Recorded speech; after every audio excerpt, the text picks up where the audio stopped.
ボサボサだ。どうしよう。ちゃんとやろうかな。皆さんこんにちは。チャプターズブックストア書店主の森本萌乃です。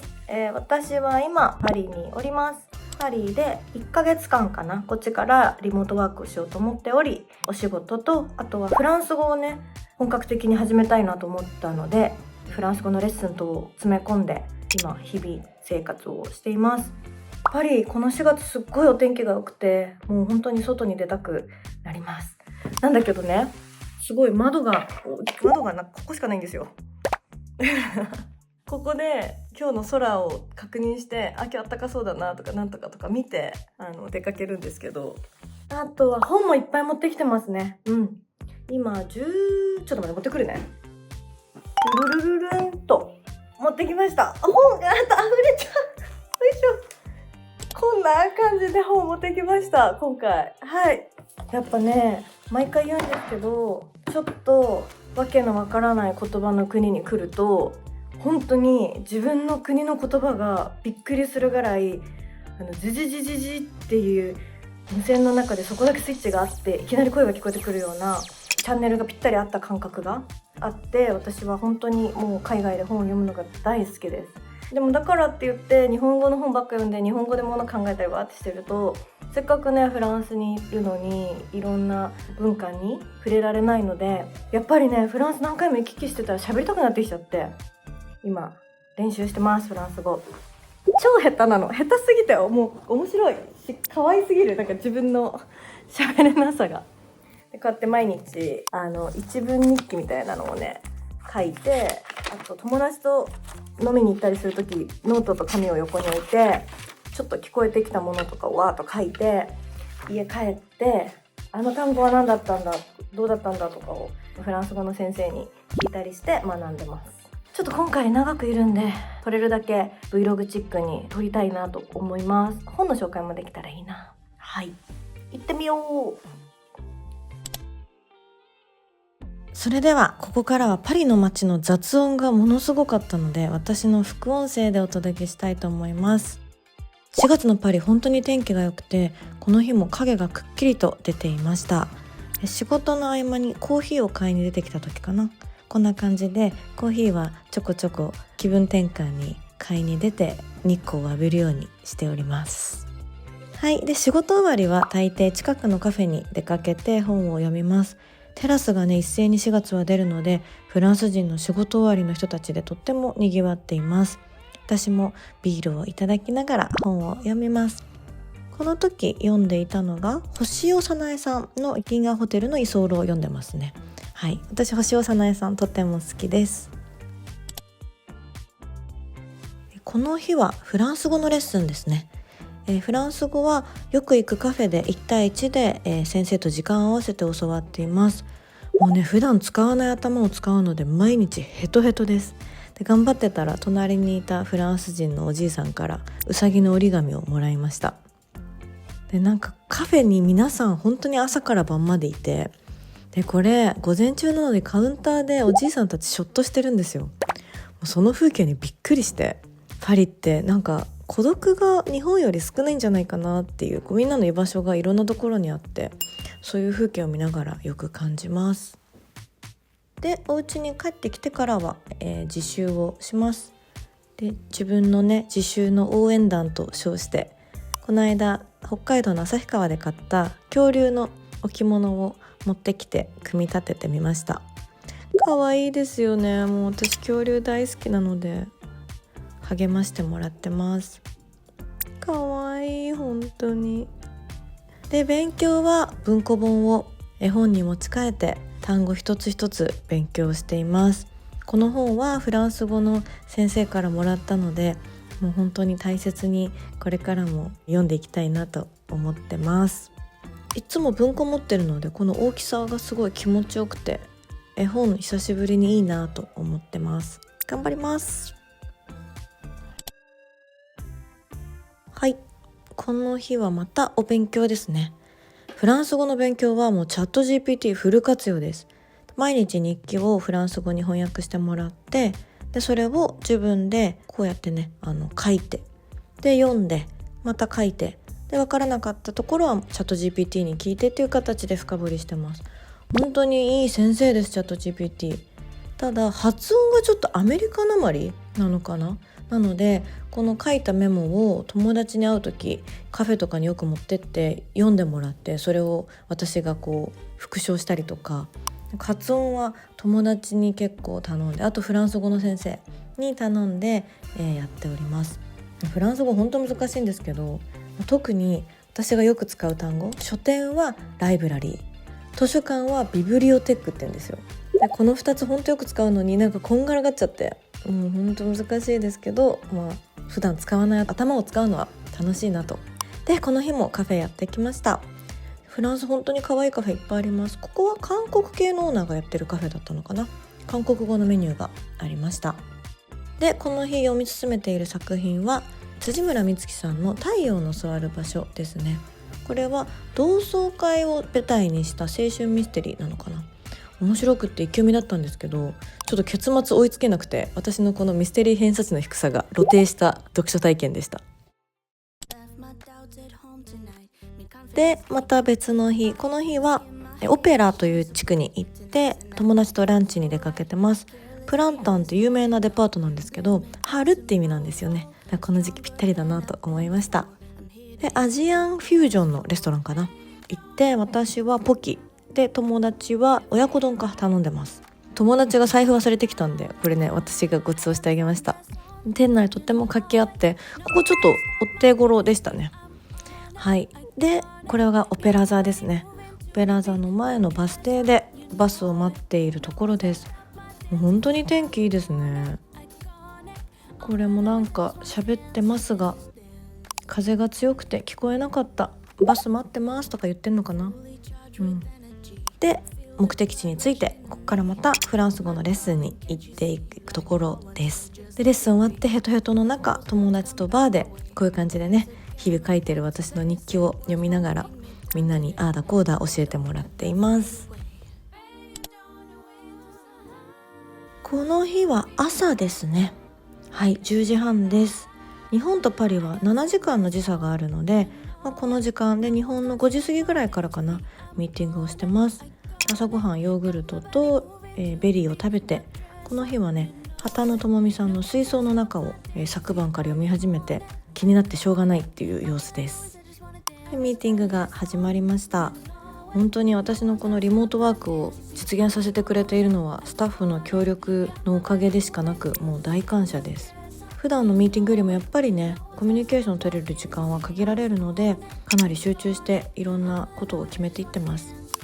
でまた仕事休憩時間に近くのカフェに行ってコーヒーをテイクアウトしていきます。このカフェに今回よく通いました。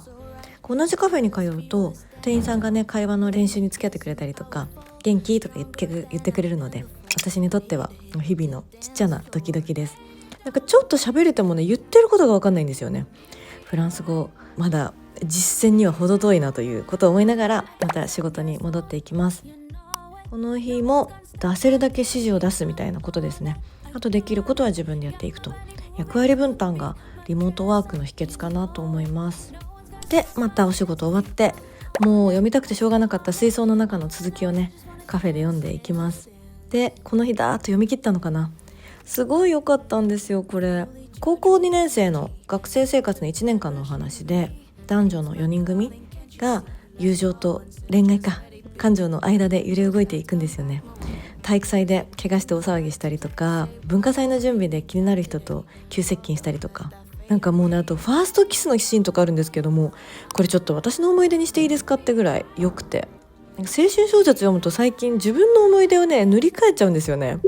小説によってこう捏造されていく青春、私の青春もうぐちゃぐちゃです。でもねそれもいいですよね。もう本ってそういうためにありますから。はいなのでこれは青春小説とかちょっと爽やかなものを読みたい方、夏に向けてもぴったりの作品だと思いました。はい、そしてこの日はピクニックに出かけようと思って朝からキッチンに珍しく立ちました。ベーコンオムレツサンドとサーモンアボカドサンドを作ろうと思っているところです。でフランスやっぱりパンの国なので、この一斤っていうのかな、これ99セントなんですよ。日本円だと140-150円、めっちゃ安いなと思ってびっくりしました。そうそう、このベーコン見た目ねは全然美味しくなさそうなんですけど、すっごい美味しくて市場でもうよく今回買いました。とバターはもちろんどれ買っても美味しいし、今回のサンドイッチお買い物で一番高かったのがこれかな、サーモンです。はい、そんな感じで作っていきます。パリに来てから日本よりはキッチン立つ機会多いですね。フランスは仕事終わりに飲みに行って家に帰って夜9時に夜ご飯みたいな日照時間も長いのでね、生活を送っているのでやっぱみんな自炊してます。オムレツもなんか久しぶりに作ったけど意外と美味しくできまして、こんな感じでサンドイッチを持ってピクニックに出かけたいと思います。桜パリ意外とあるんですよ。日本みたいにもう至る所に行ったわけじゃないんですけど、これはレアルっていうところのショッピングモールの前にある広場に何本か植わっていて、あ、ここなら花火ができると思って出かけてみました。パリの桜って日本のソメイヨシノじゃなくて八重桜が多くて、こういう感じでね、こう花がもたげているんですよね。で、日本よりもちょっと気持ち濃いピンクっていう感じで、これもまた新しいこう桜体験でした。で、ここはショッピングモールなんですけど、フランスのこう景観の観点から上に伸ばす高層ビルじゃなくて、下地下3階かな、地下4階までつながるショッピングモールで、そういうところもフランス大好きです私。で、ピクニック気持ちよく終えて、この日は夜友達とご飯に出かけました。ビストロ行ってメニューを真剣に選ぶ友達カップルがあまりに可愛かったんで内緒で撮っちゃいました。外食は本当に時々ですね。とっても仲のいい人とご飯ってする特別なものだというふうにフランスは考えてるんじゃないかなと、なんとなく生活してて思います。よしよしよし。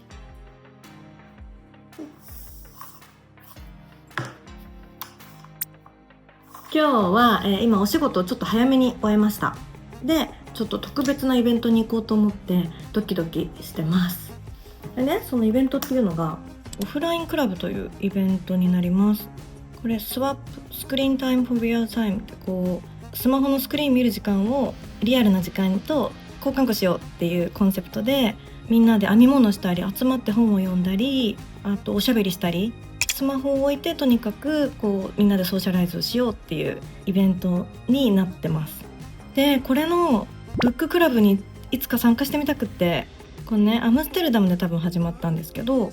ロンドン、パリ、バルセロナとかある中で、このパリのイベントがですね、こういうねパリチャプターがですね、なんと今晩行われるんです。今日行ってみようと思います。すごい、これ25人も参加予定なんですって。なんか価値観似てる気がする。お友達できたら嬉しいけどどうだろう、ちょっとドキドキです。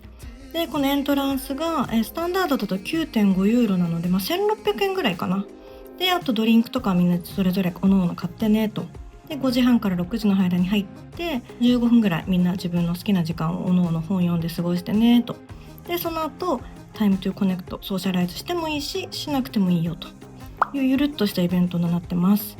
とっても楽しみです。はい、なので今日は今からオフラインクラブのパリチャプターのイベント参加したいと思います。でもうちょっと時間があるんで、ここで唐突に私のパリでお気に入りのコスメたちを紹介したいと思いますまずはこれですね。メルビータのハンドクリームです。これ本当におすすめです。おすすめのものしかチャプターズで入れないんですけど、この間のね国際女性デーイベントでも入れましたが、これはもう欠かせない。多分私また買うと思うんですけど、すんごい保湿なんですよ。で、香りもすごい癖がないので、これとあと私いろいろな匂いを楽しみたいタイプなので、保湿はこの子に任せて、他は香りは他のもので楽しんでます。で、今ハマってる香りがこれですね。リベルっていうフレグランスブランドになります。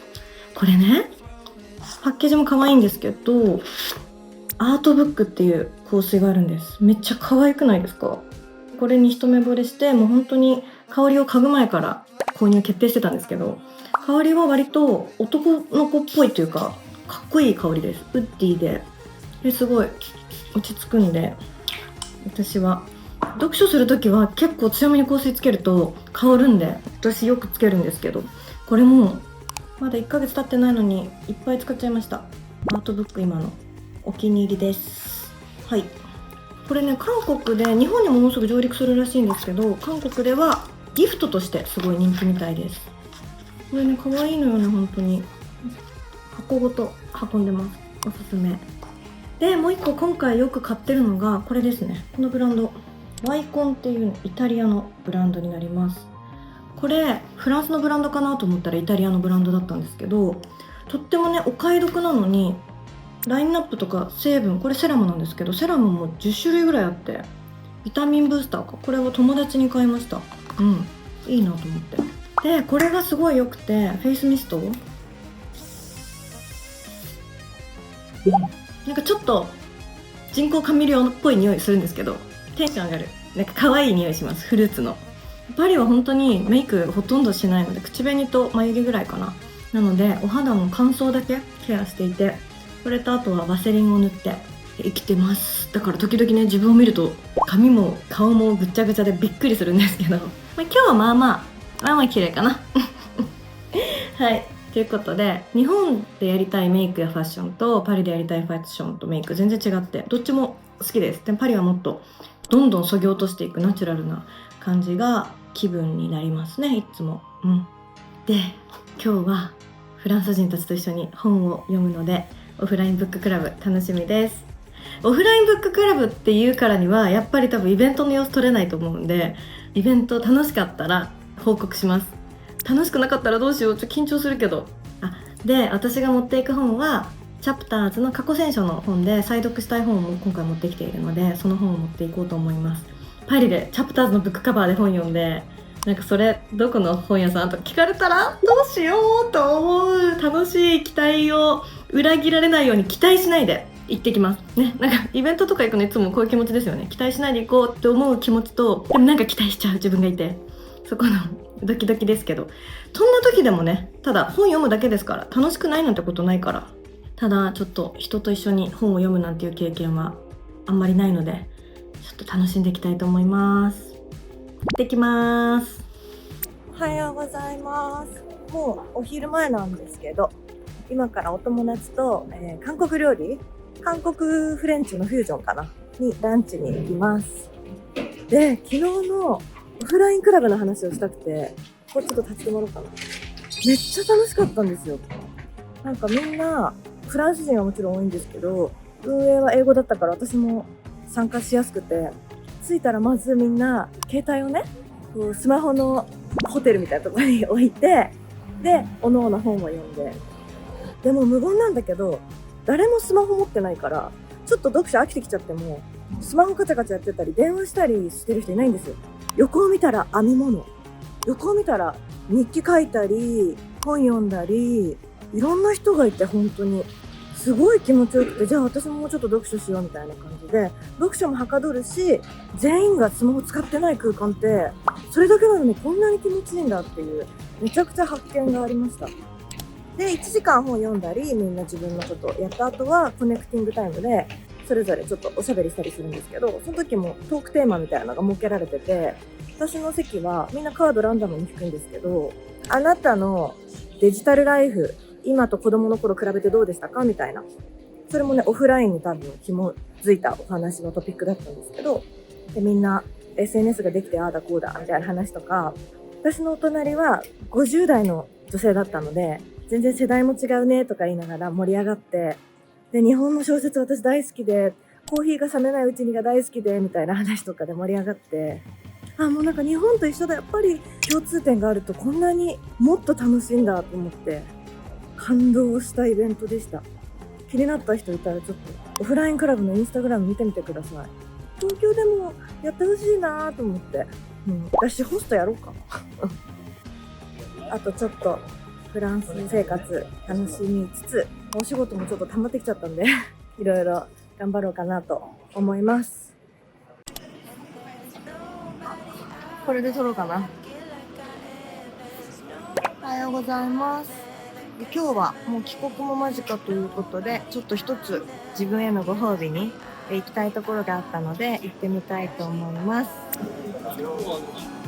今から行くのはシーズンリーというエステとコスメブランドが一緒になったスタジオみたいな可愛いお店です。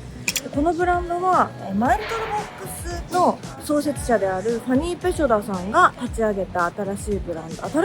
ンドって言ってももう数年経ってるのかな。いつか行ってみたいと思っていたところです。行ってみたいと思ってたらもう意外と帰国直前になっちゃって駆け込みの予約をしました。私が新卒の会社を辞めて初めて転職した会社がマイリトルボックスという会社です。で、ファニーさんはそこの創設者だったんです。で、たくさんの影響を私にくれた本当に尊敬すべき起業家。私は尊敬する起業家は誰ですかって言ったらもう真っ先にファニー・ペショダを挙げるぐらいもう彼女が大好きで、そんな彼女の取り組みなので絶対素敵なものが待っていると思って今回絶対行ってみたいなと思っていたところなんです。ここです。もうフランスほんと看板全部ちっちゃい。到着しました。ほんと入り口がさりげなくて。行ってきまーす。これかな、ベルを押したいと思います。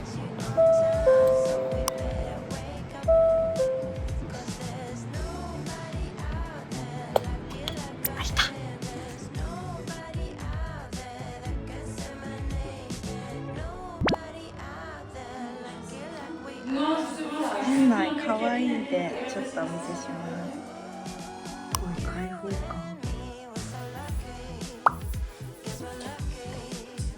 で、ここで商品も買えるみたいなんで、ひとまずトリートメントを受けて買い物ちょっと楽しもうと思います。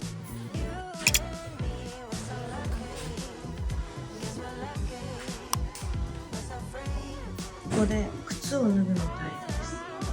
靴脱いで靴下で温まってねって言ってたんで、ちょっと靴下取りたいと思います。すごい、この心遣い嬉しい。